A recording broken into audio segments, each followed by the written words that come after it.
महिला को नागा साधु बनाते वक्त उसके शरीर के एक ऐसे हिस्से को निष्क्रिय कर दिया जाता है जो शरीर में वासना जगाता है। पर यह प्रक्रिया सुनकर आपके रोंगटे खड़े हो जाएंगे। आखिर एक आम महिला को महिला नागा साधु कैसे बनाया जाता है? क्या कभी सोचा है ये अघोरी मुर्दों का कच्चा मांस क्यों खाते हैं? आखिर उन्हें शवों के साथ रहना और शारीरिक संबंध बनाना क्यों जरूरी लगता है? शमशान की राख से ढका शरीर, हाथों में मानव खोपड़ी और रहस्यमय मंत्रों का गूंजता संसार। ये साधु ऐसे स्थान पर साधना करते हैं जहां आम इंसान कदम रखने से भी कांप उठे। अब आपके मन में सवाल उठ रहे होंगे कि क्या महिला नागा साधु भी पुरुषों की तरह बिना कपड़ों के हर पल रहती है? और नागा साधु बनने के लिए महिलाओं को अपने जिस्म का कौन सा पार्ट त्यागना पड़ता है? आज हम इस वीडियो में आपको ऐसी ऐसी बातें बताने वाले हैं जिसे सुनकर आपके होश उड़ जाएंगे। तो चलिए आज हम आपको इस रहस्यमय संसार की सच्चाई दिखाते हैं। लेकिन वीडियो शुरू करने से पहले एक छोटा सा लाइक करके चैनल को सब्सक्राइब कर लीजिए, क्योंकि यह वीडियो हमने बड़ी मेहनत से बनाया है। चलिए शुरू करते हैं। महाकुंभ का मेला महिला नागा साधुओं के बिना अधूरा ही रहता है, क्योंकि महिला नागा साधु के पास ऐसे ऐसे चमत्कार होते हैं जिसे देख लोगों के होश उड़ जाते हैं। आपने पुरुष नागा के बारे में तो कई बातें सुनी होंगी, पर महिला नागा साधु की बात करने से भी लोग घबराते हैं, क्योंकि ये महिला नागा अपने चमत्कारों को गुप्त रखती हैं। महिला नागा साधुओं की सच्चाई जानने से पहले आपको यह जानना बहुत जरूरी है कि आखिर नागा साधु होते कौन हैं और नागा साधु और अघोरी साधु में क्या अंतर होता है। लेकिन क्या आपने कभी एक नागा साधु को देखा है? कमेंट में जरूर बताएं। दोस्तों, अघोरी साधुओं का जीवन पूरी तरह से रहस्यों से भरा हुआ है। शमशान की राख से लिपटा शरीर, गले में हड्डियों की माला और हाथ में मानव खोपड़ी लेकर ये साधु समाज की परंपराओं और धारणाओं से परे अपनी साधनाओं में लीन रहते हैं। जहां आम लोग शव और मृत्यु को डरावना मानते हैं, वहीं अघोरी इन्हें शिव और शक्ति की आराधना का प्रतीक मानते हैं। उनके लिए माता काली और भगवान शिव का भैरव रूप ही उनके गुरु होते हैं। वैसे आपको जानकर हैरानी होगी, अघोरी साधु अपने खान पान में भी समाज के नियमों को पूरी तरह से नकारते हैं। ये शवों का मांस खाते हैं और मानव खोपड़ी, जिसे कपाल कहा जाता है, उसी में भोजन करते हैं। उनका मानना है कि शिव का हर रूप, चाहे वो शव हो या मल, पवित्र होता है। वे अपने शरीर पर शमशान की राख लगाते हैं, जिसे अघोरी साधु भगवान शिव का प्रतीक मानते हैं। और इसके पीछे एक वैज्ञानिक पहलू को देखें तो राख में कैल्शियम, फास्फोरस और दूसरे खनिज होते हैं जो त्वचा की बीमारियों से शरीर की सुरक्षा कर सकते हैं। अघोरी साधुओं का यौन जीवन भी विवादों से घिरा रहता है। ये ब्रह्मचर्य का पालन नहीं करते और उनका मानना है कि जीवन के हर पहलू को स्वीकार करना शिव की साधना का हिस्सा है। मासिक धर्म के दौरान महिलाओं के साथ संबंध बनाने को वे शक्ति प्राप्त करने का साधन मानते हैं। उनका कहना है कि इस प्रक्रिया में अगर ध्यान पूरी तरह शिव में स्थिर रहता है तो यह साधना का सबसे ऊंचा स्तर होता है। शवों के साथ संबंध बनाना भी उनके लिए शिव और शक्ति के मिलन का प्रतीक है। अघोरी साधु उन सभी चीजों को स्वीकारते हैं जिन्हें समाज अपवित्र मानता है। उनका यह नजरिया जीवन और मृत्यु के बीच के गहरे रहस्य को समझने का एक तरीका है। नागा साधु की बात करें तो नागा शब्द की उत्पत्ति के संबंध में कुछ विद्वानों का मानना है कि यह संस्कृत के नागा से आया है। इसका अर्थ पहाड़ होता है। नागा साधुओं का मुख्य उद्देश्य धर्म की रक्षा करना और शास्त्रों के ज्ञान में निपुण होना है। वे अखाड़ों से जुड़े हुए होते हैं और समाज की सेवा करते हैं, साथ ही धर्म का प्रचार भी करते हैं। ये साधु अपनी कठोर तपस्या और शारीरिक शक्ति के लिए जाने जाते हैं। नागा साधु अपने शरीर पर हवन की भभूत लगाते हैं नागा साधु धर्म और समाज के लिए काम करते हैं। नागा साधु बनने के लिए एक पूरी प्रोसेस होती है और इसमें कई लेवल पार करने के बाद ही कोई नागा साधु बन पाता है। इन लेवल्स को तहकीकात, महापुरुष, अवधूत, लिंगभंग या टांग तोड़ नाम दिए गए हैं। इसमें सबसे पहले तहकीकात की प्रक्रिया होती है, जिसे अखाड़े में एडमिशन की तरह माना जा सकता है। इसमें पहले नागा साधु बनने के इच्छुक इंसान की अखाड़े में एंट्री होती है और जांच पड़ताल की जाती है। इस दौरान अखाड़े के लोग यह तय करते हैं कि ये नागा साधु बन सकता है या नहीं। उसके बाद इन्हें अखाड़े में शामिल किया जाता है और कई सालों तक उन्हें साधुओं के साथ तपस्या करनी होती है।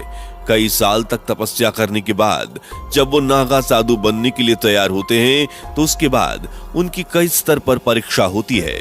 इस दौरान उनके तप त्याग की जांच की जाती है। पहले की प्रक्रिया ब्रह्मचर्य होती है, इसके बाद उन्हें महापुरुष बनाया जाता है। इस प्रक्रिया में उन्हें रुद्राक्ष दिए जाते हैं जो अक्सर नागा बाबा के शरीर पर दिखाई देते हैं। इसके बाद अवधूत प्रोसेस से गुजरना पड़ता है, जिसमें उन्हें बाल कटवाने पड़ते हैं, मतलब मुंडन होता है और खुद का ही पिंडदान करना पड़ता है। ऐसे में वह अपने परिवार और संसार के लिए मृत हो जाते हैं। इसके बाद वह साधना करते हैं और भगवान में ही लीन हो जाते हैं। इसके बाद एक प्रक्रिया होती है जो अखाड़े में लगे एक खंबे के नीचे होती है। इस प्रक्रिया में कई रिवाज पूरे किए जाते हैं, जिसमें लिंग भंग की प्रक्रिया भी होती है। इसके बाद उन्हें वासना आदि से मुक्त कर दिया जाता है। इस प्रक्रिया के बाद नागा साधु बनते हैं। अघोरी साधु और नागा साधु दोनों भगवान शिव के अनुयायी होते हैं, लेकिन इनकी साधनाएं और जीवन शैली बिल्कुल अलग होती है। अघोरी साधु अपने गुरु को भगवान शिव के 5वें अवतार के रूप में मानते हैं और वे मुख्य रूप से शमशान घाटों पर शवों के बीच साधना करते हैं। वे मांसाहारी होते हैं और शवों का मांस भी खाते हैं। उनका उद्देश्य जीवन और मृत्यु के भेद को मिटाकर मोक्ष प्राप्त करना होता है।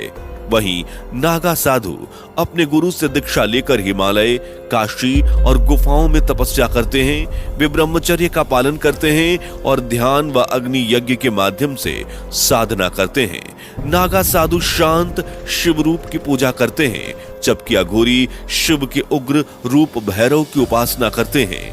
दोनों साधु अपनी भक्ति में निष्ठावान होते हैं, हालांकि उनके साधना और जीवन शैली में बड़े अंतर होते हैं। अब बात करें महिला नागा साधु की। महिला नागा साधु बनने से पहले यहाँ महिलाओं को 10 से 15 साल तक कठिन ब्रह्मचर्य का पालन करना पड़ता है।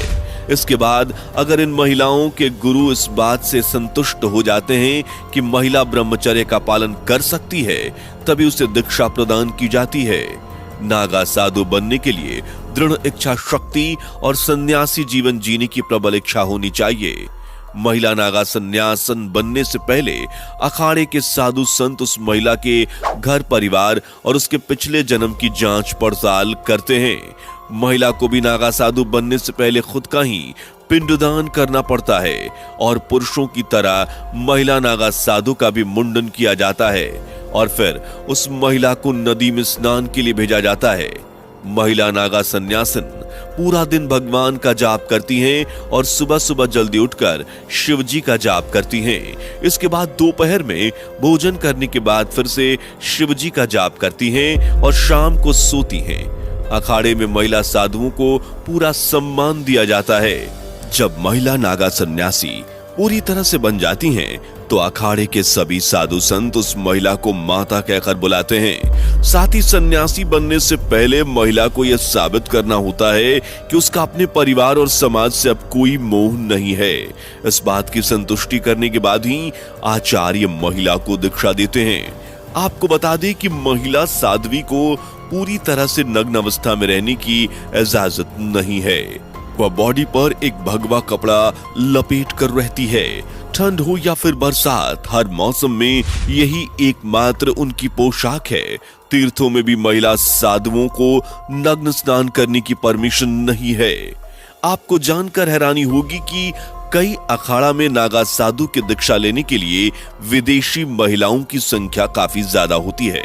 भारत में जिस तरह नागा साधु इतने कठोर होते हैं और इतनी परेशानियों के बावजूद बिंदास जीते हैं, इसके पीछे क्या वजह है यह जानने के लिए बाहर के लोगों में काफी दिलचस्पी होती है।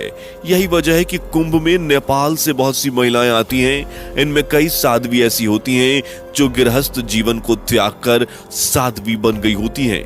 जूना अखाड़े में इस तरह की कई साध्वी हैं।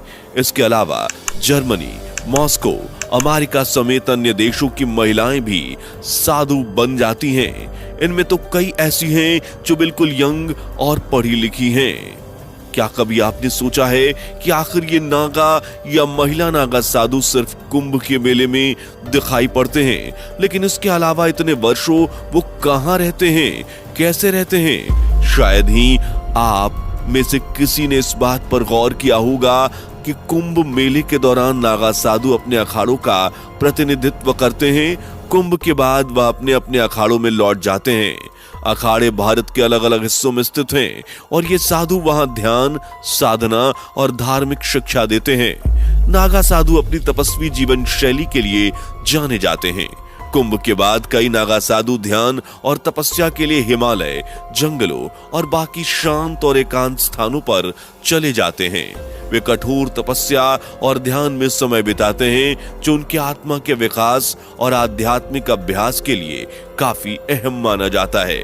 वह सार्वजनिक तौर पर तभी सबके सामने आते हैं जब कुंभ मेला या अन्य धार्मिक आयोजन होते हैं।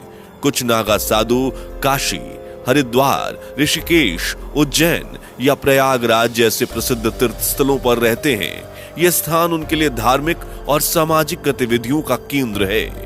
नागा साधु बनने या नए नागा साधुओं को दीक्षा देने का काम प्रयाग, नासिक, हरिद्वार और उज्जैन के कुंभ में ही होता है, लेकिन इन्हें अलग अलग नागा कहा जाता है। जैसे प्रयाग में दीक्षा लेने वाले नागा साधु को राजराजेश्वर कहा जाता है। उज्जैन में दीक्षा लेने वाले को खूनी नागा साधु कहा जाता है और हरिद्वार में दीक्षा लेने वाले को बर्फानी नागा साधु कहा जाता है। इसके साथ ही नासिक में दीक्षा लेने वाले को बर्फानी और खिचड़िया नागा साधु कहा जाता है।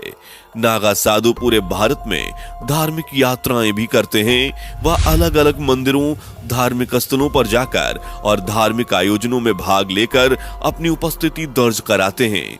कई नागा साधु गुप्त रहते हैं और आम समाज से दूर जिंदगी बिताते हैं। उनकी साधना और जीवन शैली उन्हें समाज से अलग और आजाद बनाती है। कैसे बनती है भभूत? नागा साधु जिस भभूत को शरीर पर लगाते हैं वो लंबी प्रक्रिया के बाद तैयार होती है। हवन कुंड में पीपल, पाखड़, रसाला, बेलपत्र, केला व गऊ के गोबर को भस्म करते हैं। उसके बाद जाकर वो भभूत तैयार होती है। क्या आपने कभी किसी अघोरी या नागा साधु को देखा है? कमेंट में बताइए। अगर वीडियो पसंद आए तो इसे लाइक और शेयर करें, साथ ही चैनल को सब्सक्राइब करना ना भूलें।